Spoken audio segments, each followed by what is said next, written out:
আসসালামু আলাইকুম, স্বাগত ইজি এন্ট্রি নিউজে।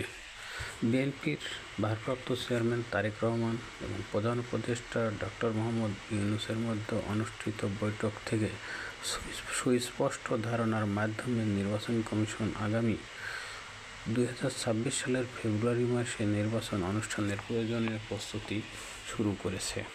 ঈদ পরবর্তী মতবিনিময় সভায় প্রধান নির্বাচন কমিশনার আগামী নির্বাচন নিরপেক্ষভাবে অনুষ্ঠিত করার জন্য রেফারির ভূমিকা পালন করবেন বলেও মন্তব্য করেন। এছাড়াও ইসির সকল কর্মকর্তা এবং কর্মচারীকে কোনো দলের পক্ষ না হয়ে নিরপেক্ষভাবে কাজ করার উপর গুরুত্ব আরোপ করেন। সরকার বিশ্বের বিভিন্ন দেশে ওয়াদা করছেন একটি সুন্দর এবং নিরপেক্ষ নির্বাচন উপহার দিবে।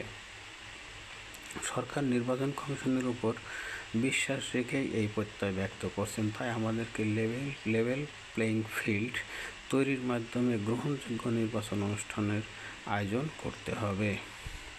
স্বরাষ্ট্র উপদেষ্টা বলেন, দেশের আইন শৃঙ্খলা পরিস্থিতি খুবই স্বাভাবিক আছে।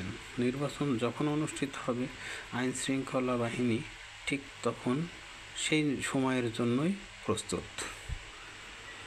স্বরাষ্ট্র উপদেষ্টা আরও বলেন, আমরা মানবিক পুলিশ চাই।